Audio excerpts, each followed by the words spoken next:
Un kaut kāds viens tas kritiķis bija teicis,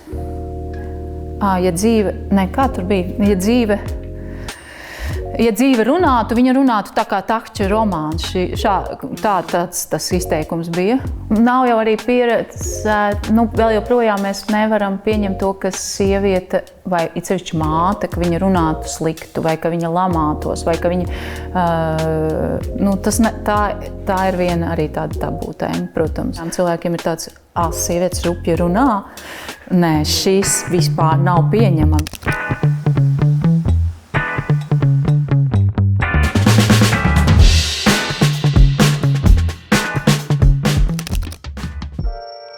Trešā laulība ir rakstnieka slavenākais un svarīgākais darbs ar savam laikam nepierasti drosmīgām atklāsmēm par grieķu sabiedrības aizkulisēm. Romāns balstās uz nepārtrauktu pļāpīgu monologu, pa kārtai runā divas sīkpilsones ar savām aprindām raksturīgo valodu, redzesloku un tikumiem. Meistarīgais tulkojums ir kā grieķu salāti ar dažādiem valodas slāņiem, kuros var izgaršot tēlainību, jokus, dzeju, asprātīgi sagrozītus citātus un neslēptus mājienus. Autors bija grieķu rakstnieks, dzejnieks, tulkotājs, redaktors. Viņš aktīvi cīnījās pret cenzūru un diktatūru un par atklātību un iekļautību. 1988. gada 25. augusta naktī viņš tika noslapkots, un šis noziegums tā arī palicis neatklāts. Darbu uz latviešu valodu tulkoja Linda Eiduse. Tad mūsu raidieraksta Te ir ko lasīt viešņa šobrīd ir rakstniece Inga Gaile. Un, ja kādam ir jautājums, kāpēc Inga Gaile sarunā par Kosta Tahča romānu Trešā laulība, tad es uzreiz stāstu. Tāpēc, ka man likās, ka jūs, protams, rakstat abi divi pilnīgi atšķirīgi un dažādi, bet ir kaut kādas, vienojošas tēmas vai kaut kādas vienojošas intonācijas. Piemēram, jūs abi izmantojat monologu. To arī es zināma kā stand-upā, var teikt, aizsācēja pioniera Latvijā, un arī šos divus sieviešu monologus arī varētu savā ziņā nosaukt par stand-upiem. Tur ir autobiogrāfiski elementi, tur ir nevairīšanās no kaut kādas vienkāršas runas, arī no nenormatās leksikas, tur ir slengs, tur ir dažādi vēstures slāņi, tur ir grēksūdze, tur ir apsūdzība. Ļoti daudz lietas, man liekas, kas jums ir kopīgas. Vai tu tam var piekrist, vai tu jau tā sarosījies, ka nē, tā nav? Nē, es sarosījos uz to, ka tu teici, ka es esmu stand-up pamatlicēja, un tad es domāju, ak, Dievs, komēdija Latvija vienkārši šajā brīdī griežās sieviešu stand-up, lai būtu neviens nejustos apbišots. Jā, bet tu man arī, ka tu man uzrunāji šajā intervijā, tu minēji par to, ka tu gribētu uzaicināt tos, kas raksta kaut kā līdzīgi. Un tad es lasīju, un tad es pamanīju, bet ir viena lieta, kas patiešām ir tehniski līdzīga. Arī šai grāmatai ir ļoti daudz zemesvītras piezīmes, un arī jaukumiņā ir 327 zemesvītras piezīmes, kuras varbūt nav tik informatīvas kā Tahča grāmatā. Bet, jā, par to, tad man par to sarosīšanos man ienāca prātā, ka mēs rakstam līdzīgi, kurā gadā iznāca viņa grāmata? Viņa iznāca 1962. gadā. Un tad jaukumiņš iznāca 2000, kurā tur pat aizmirs jau 22. vai 23. gadā, tad nieka 70 gadi, un mēs esam jau arī turpat, ka sievietes var runāt to, ko... Bet, labi, tas ir tāda atkāpe, jo tas īsti nebūs precīzi, man liekas, šajā gadījumā. Tahcis izdeva šo grāmatu beigās par savu naudu, jo neviens negribēja izdot šo grāmatu. Progress ir tādā ziņā, ka tu tomēr neizdod par savu naudu. Tev ir izdevēji, kas tev izdod. Un pie tam Tahcis tomēr bija vīrietis, un es esmu sieviete. Bet vēl kaut kāda līdzības, par kuru es iedomājos, ir tā, ka viņš ir dzejnieks, un to var arī just viņa darbā. Un es arī esmu tomēr oriģinālā tā kā dzejniece. Un man liekas, ka to var just dzejnieku darbos, kuri pēc tam raksta prózu, ka viņi ir dzejnieki. Dažreiz tas ir labi, dažreiz tas varbūt arī blaknes, kuras tāds hausiņš, varbūt tāda, kas arī ir novērojama, varbūt tomēr arī Tahča. Hausiņš, ko var uztvert ļoti labi, ko var padarīt par efektu, par milzīgu efektu, kurš papleš kaut kādu to papildus jau tos slāņus atklāja, ja tas tiek... Vai nu, ja ir labs redaktors, vai arī pietiekami daudz talanta, kā varbūt Takšķa gadījumā. Kaut arī, jā. Nu, es lasīju, man šķita ļoti interesanti. Tomēr arī es šobrīd lietotu to, ka tur ir it sevišķi, ja sāk lasīt, tad nevajag apstāties noteikti lasīt, jo sākums var šķist tā, tas tomēr ir mizogīni. Tā varone tiek rādīta ļoti nesimpātiska. Un tā kā tas ir vīrietis, kurš raksta, man tā kā, vai tu tiešām zini? Nu, protams, arī Tenesijs Viljams teica, ka viņš ir Blanša, un Takšs noteikti ir Hekabe, vai ne, vai droši vien viņš būtu. Bet, un pēc tam, lasot arvien vairāk, tā kā, es domāju, varbūt tā nav mizogīnija, varbūt tā ir temperamenta un nacionālā rakstura atšķirība. Un ļoti forši, man patīk, man šķiet ļoti skaisti. Un kaut kāds viens tas kritiķis bija teicis, ja dzīve runātu, viņa runātu tā kā Takšķa romāns. Tas izteikums bija.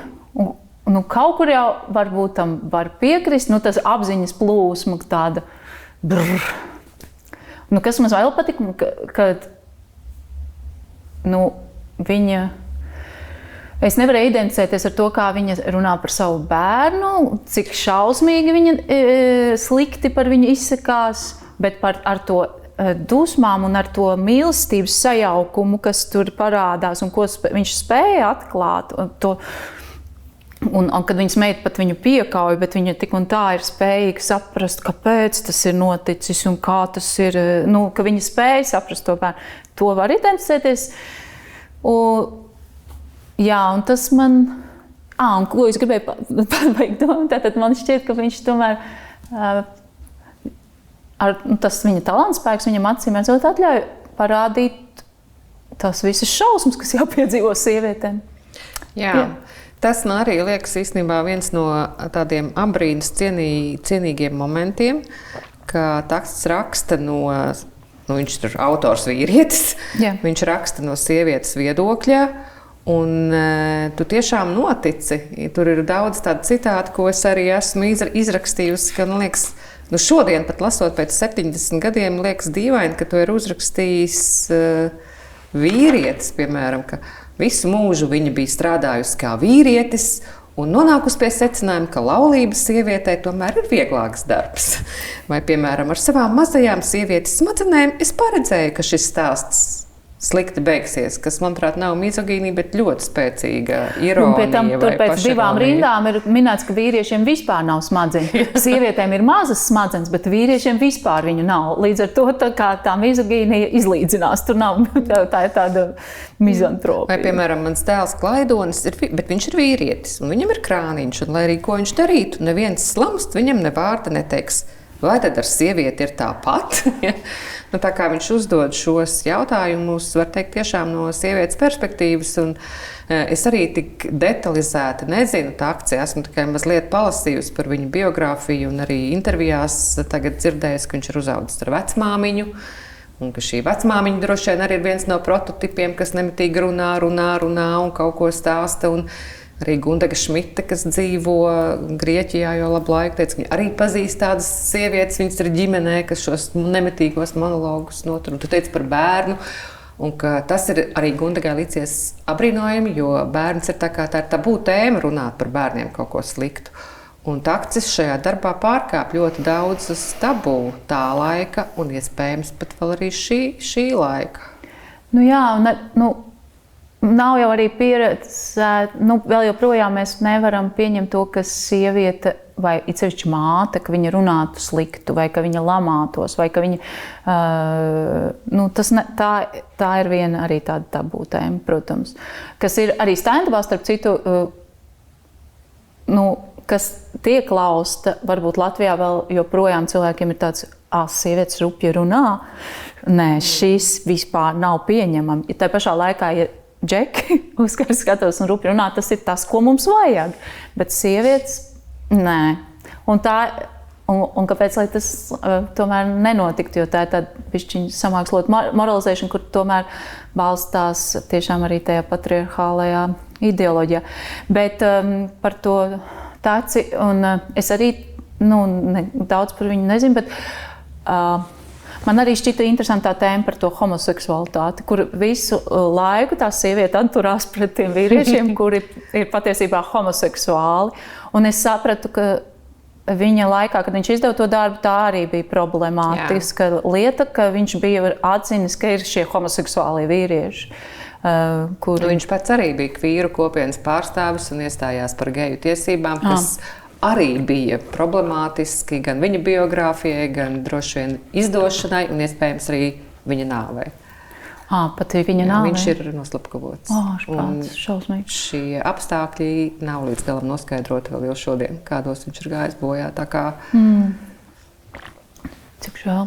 Bet, traģiski. Bet, un es vienkārši lasot arī, es iedomājos, vai viņš mūsdienās tomēr nerunātu no homoseksuāla vīrieša skatu punkta. Jo tajā brīdī, bet, protams, varbūt vai citu darbu uzrakstīt no tā homoseksuālā vīrieša skatu punkta. Jo šobrīd mēs dzirdam tikai tās dusmas un tās...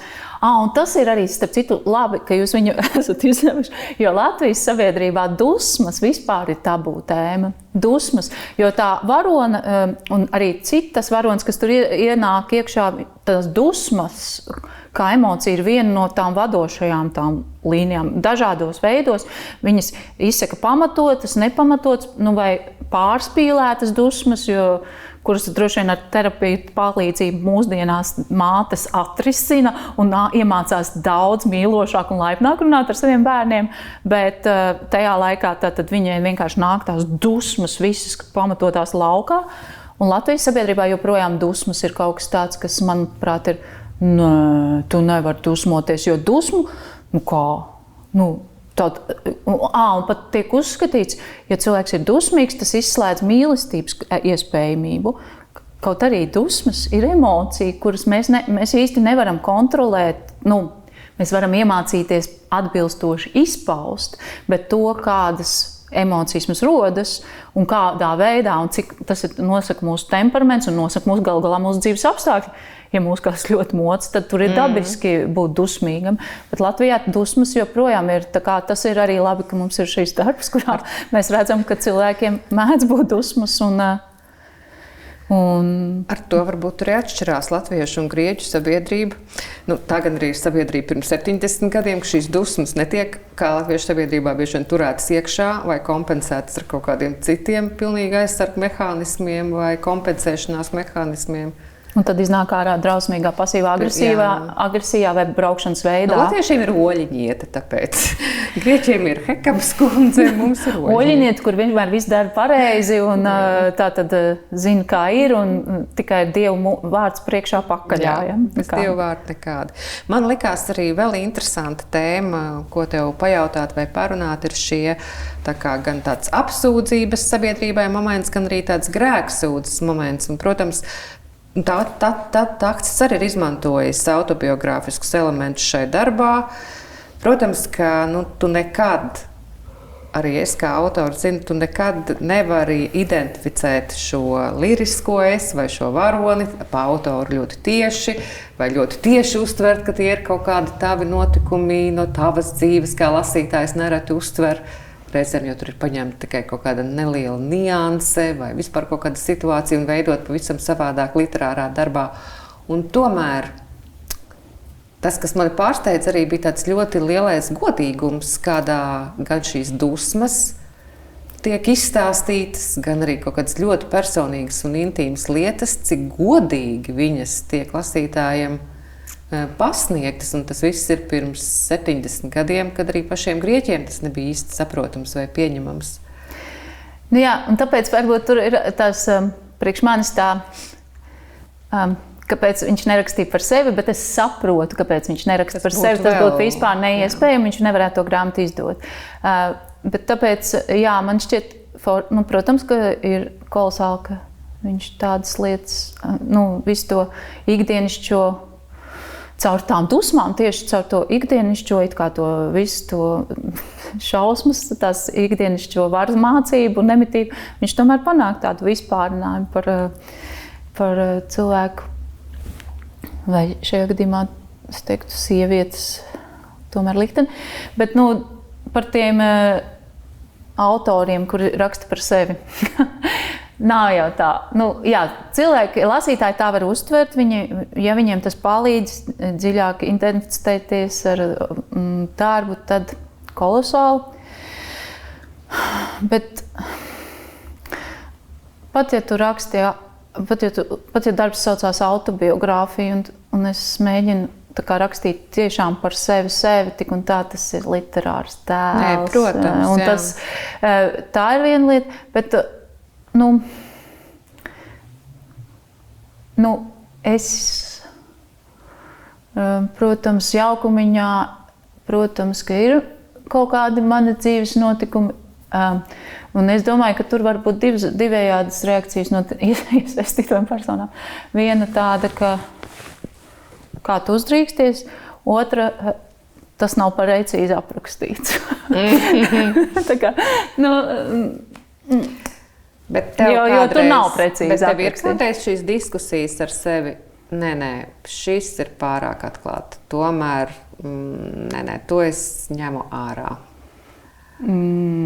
Es arī šo esmu izņēmusi jaukumiņā. Man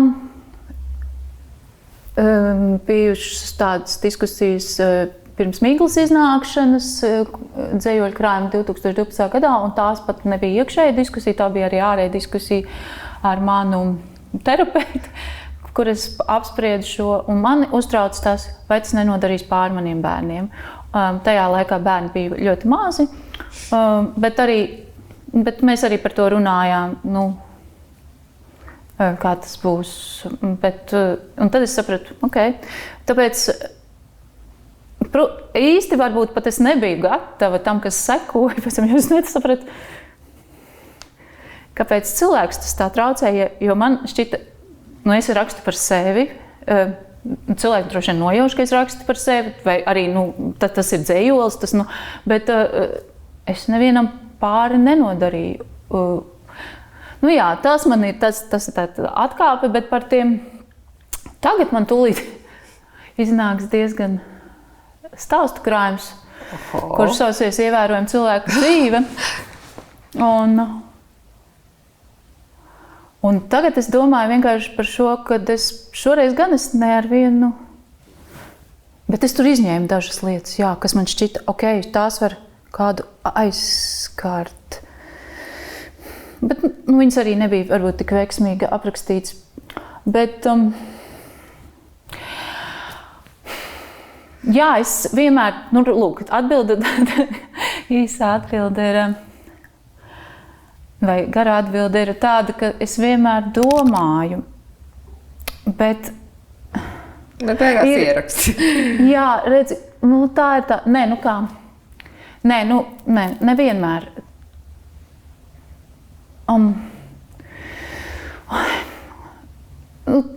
Izklausīsies varbūt augstrātīgi, bet es nezinu, kā lai to pastāst. Tas nav, vārdu sakot, gan stiklos, piemēram, kur bija problēma ar prototipu radiniekiem, gan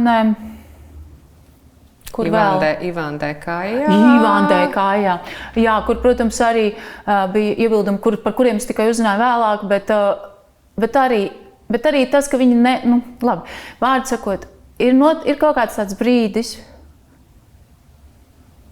No stiklos vispār bija tā, ka es vispār pat nezināju, ka man tas ir jādara. Vienkārši ar Ivandē Kājā man jau it kā bija jābūt iemācījušamies kaut kā tas ir jādara, kā tur ir jāsarunā, kas ir jānoslēpj, kas nav jānoslēpj. Bet stiklos tur bija tas tīrais, ka es biju jau uzrakstījusi, varonis jau bija uzradīts. Un es vienkārši, mana zemapziņa vai apziņa vienkārši neļauj man pat iedomāties, ka man kādam kaut kas ir jāprasa vai kaut kas jāsaskaņo, jo tas darbs jau bija piedzimis, un es nevarēju no tā atteikties.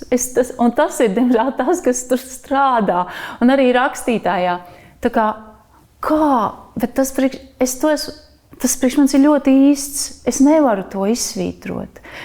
Ja es to varu izsvītrot, ja viņš nav, ja tas varonis vēl nav dzīves, vai ja tur ir kaut kāds, es redzu tur, un arī Gundaga Blumberga redaktors saka, tas nav saprotami, tad es diezgan viegli varu atteikt. Bet ja tas ir ļoti dzīves un elpojošs priekš manis, tad man ir gandrīz neiespējami to tā kā nogalināt. Un, protams, Ivandai Kājā es saprotu, ka tur bija grūti, un tur es gan arī apspriedos, un es sapratu, ka būs iebildumi, tāpēc, ka tur ir rakstīts par seksualitāti, un seksualitāte ir sevišķi radinieki. Ja tas ir mūsu radinieks, vecmāmiņa vai māmiņa, ak, Dievs, tur vienalga, kurš būtu uzrakstījis. Prusts būtu uzrakstījis par to. Tas būtu iebildumi. Tāpēc, jā, tā kā tas ir tas. Bet tā ir joprojām tā kā tabū tēma, sievietes seksualitāte vai seks, un kādas vēl tu izjūti, kādas latviešu literatūrā vai Latvijas sabiedrībā, arī par stand-upiem runājot, kādas tad ir šīs tabū tēmas? Tātad dusmas. Sievietes nedrīkst būt dusmīgas, jo vīrietis varbūt tos pat nesauc par dusmām tik ļoti, tas viņš ir noteikts, viņš ir strikts. Sieviete ir dusmīga, viņa ir histēriķis, jo kaut kādu tur, ko viņa ņemās. Tā bišķiņ, tas ļoti vienkāršojot. Bet ik reizi, kad iznāk kāds dusmīgāks krājums, Alisei Bogdānovai iznāca brīnišķīgs krājums, ne tev zivs labi, bet un tur ir tie dusmīgie vārdi vai dusmīgā izpausme, kas ir jaunas sievietes dusmīgi. Un tad uzreiz sākās tur, kā tā drīkst. Katru reizi, kad iznāk kāds krājums, kurā parādās kaut kādas dusmas, tad tas mums ir tāds, it sevišķi, ja to ir rakstījusi sievietes. Tagad nezinu, man nav tāda pētījuma, vai vīrieši vispār literatūrā dusmojās. Tur atkal cits jautājums par vīriešiem un to, cik viņiem ir atļauts izpaust emocijas. Un atkal tas varbūt ir tā tabū tēma. Bet par sievietes seksualitāti, vai viņa ir tabū? Kaut kādā veidā var būt. Bet tajā rakstītājā, es tūlīt atbraukšu atpakaļ, bet tajā rakstītājā tur pat, man liekas, iebildumi nebija. Droši vien, ka bija. Bet šajā gadījumā par tie cilvēki, kuri man rūp vispār to iebildumu sakarā, ir tikai Ivans Kājas mazdēls, tagad ir tikai viens, un viņas radinieki, kuri man rūp šajā gadījumā par to, ka viņi bija aizskarti droši vien, bet es domāju, ka tur ka es īsti neko nevarēju darīt, jo viņi būtu aizskarti jebkurā gadījumā, jo tas ir par viņu tuvinieku seksualitāti. Tas pat nav tāda sabiedrības tabū tēma, bet vienkārši, ka tas ir tik ļoti personīgi un, protams, kaut kā nepatīkami. Un mēs taču neviens negribam par savu tur skatīties uz vecākiem, kuri mīlējas. Tas ir vai kaut kas tāds. Tas ir šīs tāds, kaut kāds tāds. Bet vai nenormatīvā leksika. Es zinu, ka par miglu tev ik pēc laika ir jāstāsta vai jātaisnojas, kāpēc tur ir kādi atsevišķi rupji vārdi vai nenormatā leksika. Viens, jā. Nē, viņš ir atkārtots. Vai vēl kaut kur ir? Man liekas, ka tur ir tikai viens, tikai dzejolī migla, ir tas rupjais vārds, kurš...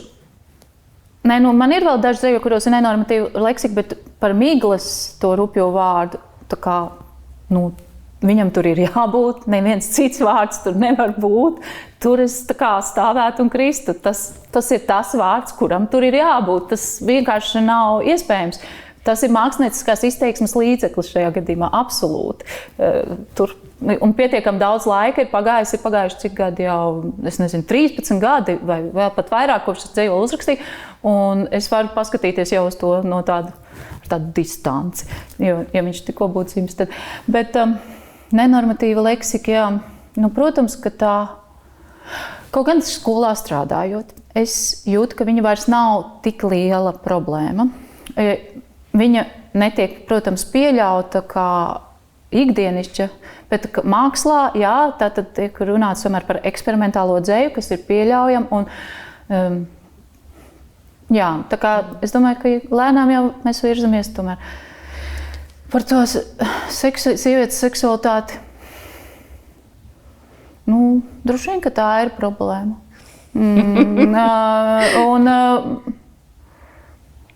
Jā, es nezinu. Kamēr es rakstu, es dzīvoju tik ļoti iekšā tajā kaut kādā savā burbulī, un tad es iznāku ārā un tad izrādās, ka tā ir problēma. Jā, izrādās, ka tā ir problēma, un tad es mēģinu tikt kaut kā galā ar to, ka tā ir problēma. Vēl atgriežoties pie Takča un pie sieviešu rakstības vai sievišķās rakstības, man radās tādas arī pārdomas. Takts tātad ir autors vīrietis, kas raksta no sievietes viedokļa, no divu sieviešu skatu punkta, un es uzskatu, ka viņam izdodas identificēties, ja arī pastarpinātā veidā tas tiešām ir ļoti ticami un ļoti precīzi, un man pat liekas, ka viņš arī kaut kādā veidā ir atstājis iespaidu uz tā dēvēto sieviešu rakstību. Piemēram, uz to pašu Anniju Ernaux, kas arī drīz tiks tulkot latviski un kas arī raksta ļoti personiski, ļoti godīgi, jā, arī autobiogrāfiski, izmanto daudz savas dzīves epizodes, arī seksualitāti, abortu, attieksmi pret sievieti, meiteni, tādas ļoti personīgas un dzimtē balstītas tēmas. Tā kā man liekas, ka šis romāns savā ziņā ir ietekmējis arī kaut kādu tā saukto sieviešu rakstību vai sievišķo rakstību. Jā, acīm redzot, varētu, droši vien, ka tā varētu būt. Jo viņš arī, es saprotu, ir daudz tulkots, tomēr priekš viņa... 18 valodas latviešu ir piepulcējusies tagad tieši. Un franciski laikam bija otrā vai pat pirmā, es tagad neatceros. Jā, tas man liekas forši, jo tur arī, protams, ir caur to visu, gan caur tām dusmām, gan caur to, kā viņš raksta tos monologus, un tur ir tik daudz enerģijas. Un tas ir skaisti. Tik daudz enerģijas un tur tiešām arī tajā, kā viņš virpina tos teikumus, pēkšņi šķiet, Dievs, tāds nepatīkam, un pēkšņi kaut kāda aina tā kā uzburās pilnīgi kaut kāda ļoti viegli, jā, var ielasīties. Jā, viņai ir jāielasās. Bet tā, kad ielasās, es tā kā aicinātu, lai ielasās, jo man likās, es dabūju to brīdi, kurā tas aizgāja jau tā kā filmā, un pēkšņi tās bildes ir visas tā kā tai pirmajai pretestībai pret sievietes dusmām vai pret mizogīniju vajadzētu tikt pāri. Jo šķietam, ka tā, man pirmais bija tas ir mizogīni, bet pēc tam es sapratu, ka tā nav mizogīni, tas ir tā kā iejušanās varonē, kura runā šādā veidā un kurai ir šāda veida attiecības. Vai tev ir vispār ko teikt par tādu lietu un tēmu kā sievišķā rakstība, vai tu esi par to domājusi un centusies saprast, kas tas ir un vai tas kaut kā atšķiras no rakstības vispār vai vīrieša, vai pastāv tāda sievišķā rakstība? Par to joprojām ir daudz diskusiju. Vai mums Latvijā ir diskusija par šo? Diskusija ir bijusi šķiet tādā līmenī, ka ir sieviešu romāni, kas nav kaut kas tik labs, nopietns un vērā ņemams kā īstā literatūra. Tie ir tie sieviešu romāni. Jā. Vai sieviešu filmas. Jā, un tā nav tā diskusija, kur mēs varbūt gribētu. Es neesmu tik profesionāli, tik labi daudz pētījusi sievišķo rakstību, lai par to baigi profīgi izteiktos. Bet man šķiet, pastāv sievišķā rakstība, un tas nav tas pats, kas romānu rakstīšana. Vispār mums varbūt nevajag, man liekas, ka arī tie romantisko žānru pārstāvis arī nelieto to apzīmējumu lubu romāni, un es biju tā, kas to pateica. Tas nav labs apzīmējums, jo ir dažādi žanri, un katrs žanrs ir cienījams.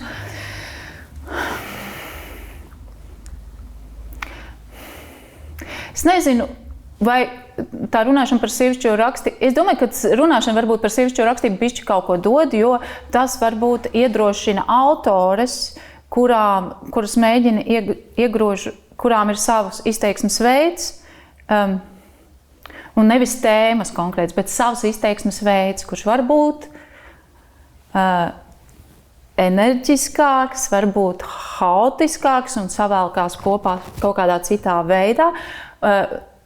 Ja mēs runājam par to sievišķo rakstību, un ja mēs viņu varbūt kāds uzrakstītu kādu pētījumu par to, tad tas varbūt iedrošinātu autoras netik daudz pakļauties redakcionārām labojumiem un palikt pie savas balss, kas tā var būt. Jā, un palikt pie tā autentiskā stāstījuma, kas arī, protams, caur to sievišķo rakstību ir kaut kāda stāsti, kur mums varbūt nav izstāstīti tieši tāpēc, ka mums šķiet, tas ir haoss, mēs to nesaprotam, tas ir kaut kas, jo, Vulfas Viļņiem droši vien arī pārmeta nesaprotamību.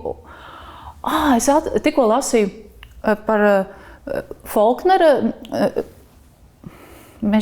kā viņš saucās, vaiprātīgās stāsts pilns niknuma un trokšņa. Recenzijās bija rakstīts, ka tas ir visnesaprotamākais, vārdsakot, slikti bija teikts, tas ir haoss un tas nav saprotams un tā nevar rakstīt. Pēc tam, protams, ar laiku viņš saņēma tieši lielā mērā pateicoties šim darbam Nobel prēmiju, bet pirmās bija arī recenzijas, kuras teica, nē, tas ir... Un Faulkneram laimējās ar to, ka viņš bija vīrietis, vai nezinu, kā, bet vārdsakot, tas, ko mums vajag iedrošināt cilvēkus rakstīt tā, kā viņiem gribās rakstīt, un sievietēm vienkārši biežāk var pateikt, šis ir tavs emocionālais rakstības veids, un viņi varbūt nepieturās pie. Faulkners varbūt bija tāds, man tā jāraksta, es to rakstu. Es nezinu, kāds viņš bija, godīgi sakot, bet sievietes mums arī vajag iedrošināt. Ja šis ir tavs izteiksmes veids, ja tu esi pārliecināta par to, tu vari rakstīt tajā veidā, pat ja kāds saka, ka tas ir nesaprotami un haotiski. Tai pašā laikā, protams, es ļoti ņemu vērā savus redaktorus mīļās ieteikumus, un arī savā jaunajā stāstu krāmā, protams, ka viņi man, piemēram, tur ir tāds stāsts Freits skatās uz metaforu, kurš ir ļoti diezgan pārrakstīts pēc tā pirmā varianta. Un tur ir tā kā, viņas, tur vairāk cilvēki man teica, to nevar saprast, un tad es rakstīju un skaidroju, un tagad viņš ir kaut cik saprotams, un tad Gunta Dzīte man teica, tagad jau, kad tev beidzot kad tev pasaka, ka tie lasītāji nevar saprast, tad tu uzraksti sakarīgi. Jā, bet tie tiek kompromisi. Es esmu priecīga, ka es uzrakstīju saprotamāk, jo cilvēki tomēr sapratīs labāk, bet kaut kas tur ir. Jā. Tas ir tas rakstnieka darbs. Man liekas, ka tu lasi tomēr un izlēmi. Jo es neesmu Joyce īsti. Es domāju, bet ir reizes, kuras nepiekrīt tiem labojumiem. Bet ir reizes, kuras domāju, ka man gribās paskaidrot labāk, lai cilvēki saprot.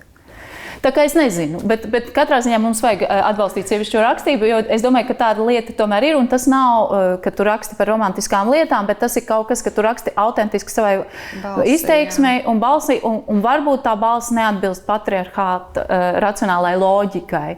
Lūk, un tad, kā viņa neatbilst tai racionālai loģikai, tad varbūt kāds izdevējs saka, šito mēs nē, bet varbūt, ja tev tā pārliecība ir, tad vajag pie viņas turēties un turpināt rakstīt, un kādā brīdī, jo tas noteikti būs atbalstāms un saprotams.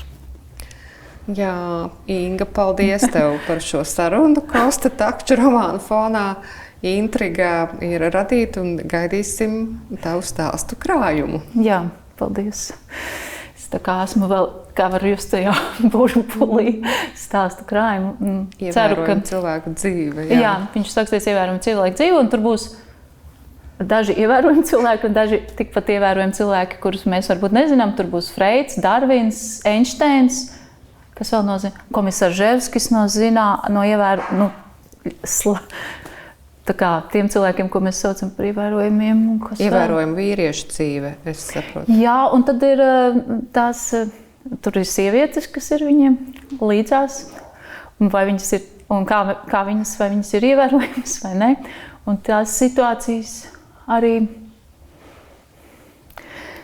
kuras varbūt nav tik ievērojamas, vai par kurām nav rakstīts šo ievērojamo cilvēku dzīvē. Bet tur ir arī pavisam tādi cilvēki, es vairāk rakstu par tiem, man liekas, tiem izvēles mirkļiem, arī pavisam nezināmu it kā sabiedrībai cilvēku dzīvēs, kas varbūt viņus padara par ievērojumiem vai par slikti ievērojumiem. Tā. Labi, to mēs lasīsim tavā grāmatā jau ļoti drīz. Jā, paldies tev. Paldies. Šobrīd mēs sarunājamies ar Niku Marandīsiku. Un pirmkārt, liels paldies, Niku, ka jūs piekritāt veltīt laiku šai sarunai ar Latvijas lasītāju, Latvijas auditoriju, lai arī mums taptu skaidrāks kaut kāds vēsturiskais fons, kas ir Takča romānam Trešā laulība. Un mans pirmais jautājums ir... Jā, romānam ir ļoti biezs, ļoti dažāds vēsturiskais fons. Un mans pirmais jautājums ir, bet cik tas ir īsts, cik tas ir relevants autentiskai Grieķijas vēstures situācijai? Το βιβλίο του Ταχτσί είναι Takča grāmata ir romāns, tāpēc to nevajadzētu lasīt kā vēstures grāmatu. Συχνά το κάνουν αυτό οι φοιτητές μου. Nereti tieši tā dara mani studenti. Tā darīt nav pareizi. Να καταλάβουμε Taču ir jāsaprot, ka Takcis μετατρέπει pārvērš galvenos vēsturiskos faktus σε συναισθήματα emocijās και σε πραγματικούς με έναν τρόπο με un savā veidā īstos dialogos, tādos, kas būtu varējuši norisināties īstenībā. Līdz ar to šajā ziņā tas vēsturiskais fons, kuru sniedz Takcis, ir īsts. Šis vēsturiskais fons, kurš, kā teicāt, patiešām ir ļoti blīvs, jo tas attaino Grieķijas vēsturi gandrīz 50 gadu garumā. Kaut kāda daļa vēsturisko notikumu attiecās, piemēram, uz Otro pasaules karu, kas Eiropas un arī Latvijas lasītājiem tomēr ir zināms lielums un zināms vēsturisks notikums. Turpat blakus ir Balkānu kari vai Grieķijas pilsoņu kars, par ko es pieļauju vidējais latviešu lasītājs nezinu gandrīz neko vai ļoti maz.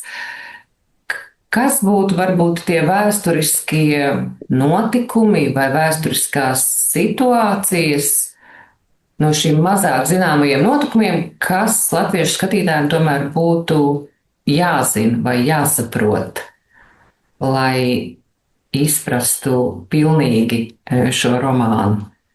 Δύσκολη ερώτηση. Grūts jautājums. Kuri notikumi viņam ir jāapgūst? Ο αναγνώστης πρέπει να αντιληφθεί. Lasītājiem jāsaprot, ka Grieķija bija daļa no vienas impērijas. Σε κομμάτι μιας αυτοκρατορίας, της Οθωμανικής Αυτοκρατορίας, no Osmaņu impērijas, από το kura kopš 1912. gada, ja runājam par to, ko apraksta Takcis, kopš Balkānu kariem, bija sākusi iziet.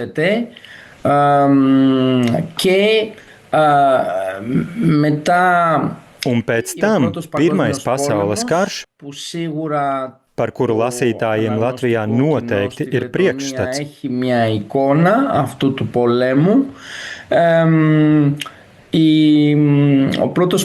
Pirmajam pasaules karam Grieķijā ir izšķiroša loma, jo tas tālāk noved pie tā, kas ir pazīstams ar nosaukumu Mazāzijas kampaņa, proti Grieķijas karš pret Turciju, kas turpinājās līdz 1922. gadam un beidzās ar smagu militāru katastrofu. Καταστροφή. Grieķijā to sauc par Mazāzijas katastrofu. Šī pēdējā notikuma nozīme ir milzīga ne tikai no karošanas, no militārā viedokļa, bet arī tāpēc, ka šī kara beigās 1,5 miljons grieķu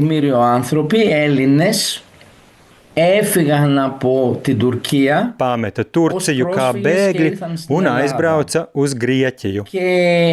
Un otrādi, 500,000 turku pameta Grieķu apdzīvotās teritorijas un devās uz Turciju. Šie bēgļi, tā saucamie mazāzieši, tā mēs viņus saucam, ļoti iespaidoja valsts kultūru, vēsturi, paražas un tradīcijas. Un tas skaidri atspogļojas Tahča romānā. Un, protams, Otrais pasaules karš, kura ietekme latviešu lasītājiem nebūs sveša. Grieķijā tas ir zīmīgs vēl ar to, ka tas noveda pie pilsoņu kara starp komunistiem un antikomunistiem. Uzvarēja antikomunisti, bet tie gadi līdz 1949. gadam, kad beidzas pilsoņu karš, taču arī turpmāk, bija ārkārtīgi grūti. Ne tikai tāpēc, ka ļoti liels bija to cilvēku skaits, kas zaudēja dzīvību, bet arī tāpēc, ka valsts bija sašķelta. Notika lielas katastrofas. Tūkstoši, simtiem tūkstoši cilvēku palika bez mājām, bija spiesti mainīt dzīvesvietu, un pilsoņu karš ietekmēja politisko dzīvi un to, ar ko cilvēki sevi identificē. Un tas lieliski redzams Tahča romānā, vēl daudzus desmitus gadu pēc pilsoņu kara beigām. Jā, paldies par šo ļoti izvērsto atbildi. Vēl man likās interesanta komunisma tēma, grieķu komunisma tēma, un Linda Eidus tulkotāji teica, ka jūs specializējaties komunismu pētniecībā, un mums Latvijā arī ir diezgan sāpīga un sarežģīta un neviennozīmīga 20. gadsimta vēsture ar komunismu. Varbūt kas bija specifisks vai raksturīgs tieši grieķu komunismam un kā tas Tahča darbā parādās?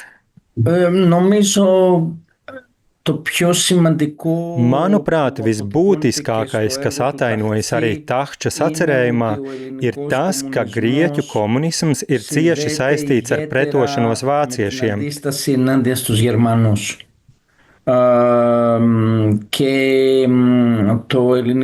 Un Grieķijas komunistiskā kustība ir kustība, kas, protams, pastāvēja pirms Otrā pasaules kara. Taču tā ievērojami pieauga kara laikā, Vācu okupācijas laikā, kas sākās 1941. un beidzās 1944. gadā.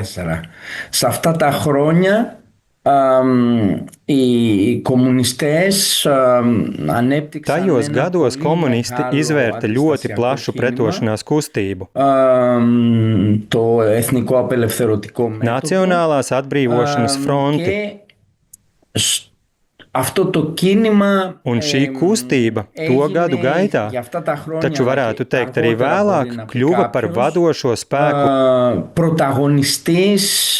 valsts politiskajā dzīvē un, protams, par vadošo spēku galvenokārt pretošanās kontekstā pirmo gadu laikā.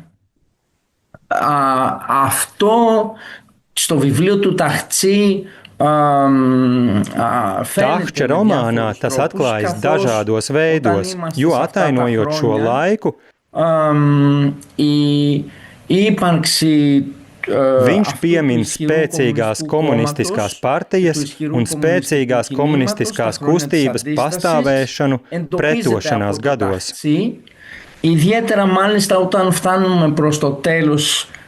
Jo īpaši tad, kad nonākam pie okupācijas beigām, kad beidzas vācu okupācija un piedzīvojam atbrīvošanas laiku, kas valstī ir ļoti smags, jo tas ir arī laiks, kad sākas pilsoņu karš. Un tad komunisti, kurus pretošanās kustība padarījusi vēl spēcīgākus, ir klātesoši un varētu pamatoti teikt, ka viņi atstāja savu nospiedumu. Ja tā to var nosaukt, arī Tahča darbā. Kad Tahcis apraksta, kad viņš stāsta par šo laiku Ninas vārdiem, savu galveno varoņu vārdiem, nosaukšu to tā, viņš īpaši izceļ šo komunistu vadošo klātbūtni. Jā, vēsturiskais fons, kā es teicu, ir nenoliedzami ļoti svarīgs. Latviešu tulkojumā arī ir ļoti daudz tulkotājs Lindas Teidusas komentāri par Grieķijas vēsturi. Es kā lasītāja lasot sevi, tomēr pieķēru pie domas, ka, manuprāt, es varu izlasīt šo darbu un saprast arī bez niansētām Grieķijas vēstures zināšanām, kā jums, kā grieķim liekas, vai negrieķu lasītājs spēj pilnvērtīgi izlasīt šo romānu bez šīm vēstures zināšanām? Η άμεση απάντηση είναι ναι. Tūlītējā atbilde ir jā. Tas ir tāpat kā tad, kad lasām Markesu. Mēs varam lasīt šo stāstu, un tāpēc nav noteikti vajadzīgas, kā lai to nosaucu, zināšanas. Par Latīņamerikas sabiedrību, vai arī, kad kāds lasa Kunderu, viņam nav obligātā kārtā jāpārzina, kāda bija Čehslovākija komunisma gados.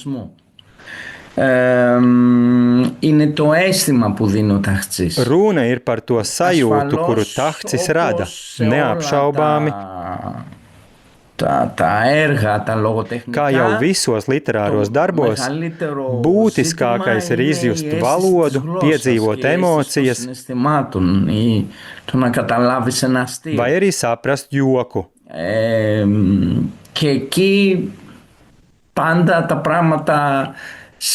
Un šai ziņā ar vienu ir tā, ka tulkojumā kaut kas neizbēgami pazūd. Nu tā man šķiet. Ar to es gribu teikt, ka es neesmu filologs un iespējams par to izsakos nepareizi, taču man liekas, ka cilvēks var ar baudu lasīt šo grāmatu un viņam tāpēc nav jāpārzina Grieķijas vēsture, jo arī grieķu jaunietis, jāsaka, varbūt nezina neko daudz, ja runājam konkrēti par tiem notikumiem, ko iepriekš minējām, un tomēr viņš var rast baudu Tahča tekstā.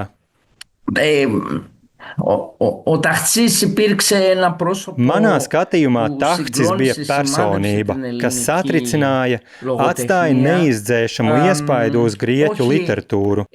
Un ne tāpēc, ka viņš savā veidā izgaismoja vēsturiskos notikumus, bet gan tāpēc, ka viņam izdevās tos attainot ļoti dzīvi un tādā valodā,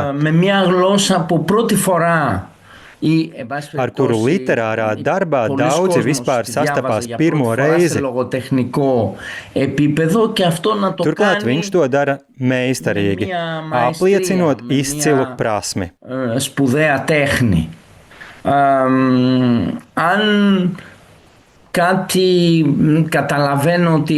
Ja ārzemju auditorija, te domāju ne tikai latvieši, bet jebkuru citu negrieķu auditoriju, kā to var zaudēt, tad tas ir tieši tas, tie mājieni, kas reizēm slēpjas aiz jokiem, aiz divdomībām, kurus katra valoda, kā jau zinām, nes sev līdzi īpašā veidā.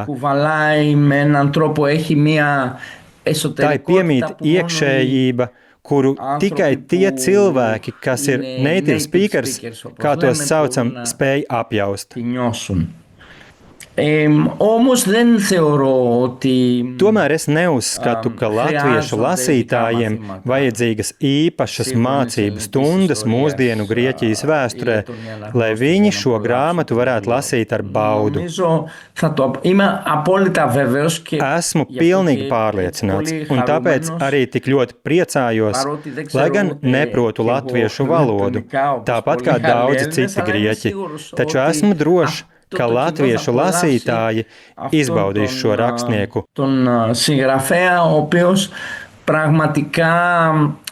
Kurš pat tiešām var teikt, atstāja tik varenu iespaidu uz Grieķijas literatūras vēsturi, ka viņa darbs ir un paliek aktuāls vēl šodien. Un tomēr atgriežoties pie latviešu tulkojumam pievienotajiem bagātīgajiem komentāriem, es zinu, ka tur arī ir jūsu ieguldījums. Jūs esat veltījis 5 stundas sarunās ar tulkotāju Lindu Eidusi. Tāpēc mans jautājums ir par jūsu varbūt tādām personiskām attiecībām ar šo romānu, kas jums lika vai pamudināja veltīt savu laiku šī tulkojuma, var teikt, līdzdalībai šajā tulkojumā, vai tās ir kādas jūsu personīgas attiecības ar šo tekstu? Γιατί το έκανα. Δεν έχω καμία προσωπική σχέση. Kāpēc es tā darīju? Man nav nekādas personīgas saiknes ar šo romānu. Tikai tāda, kad es to lasīju, tas bija pirms daudziem gadiem. Es pat neatceros, cik 30? Παραπάνω, 40. Vairāk, 40? Θυμάμαι ότι με συγκλώνησε. Atceros, ka tas mani satrieca. Atceros, ka es par to runāju dienām ilgi. Atceros, ka es to apspriedu ar saviem draugiem dienām ilgi, jo tā bija atklāsme. Ήταν μια αποκάλυψη. Tā bija atklāsme, tas rakstības stils, humors un vienlaikus rūgtums, kas nāk no romāna.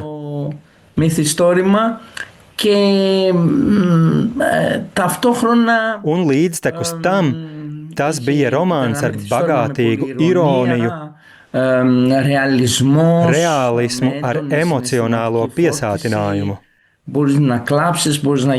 Tur var raudāt, var smieties. Tad kāpēc es tā darīju, kāpēc palīdzēju? Pirmkārt, man patīk palīdzēt lietās, kas kādam nāk par labu. Vismaz tā man patīk par sevi domāt. Taču šķiet, ir runa par kaut ko vairāk. Mēs, Grieķija, esam maza valsts, un mūsu valodā runā nedaudz cilvēku uz šīs planētas. Esmu pārliecināts, ka saprotat, ko ar to gribu teikt. Tāpēc tas, ka tiek tulkota tik nozīmīga grāmata tādā valodā kā latviešu,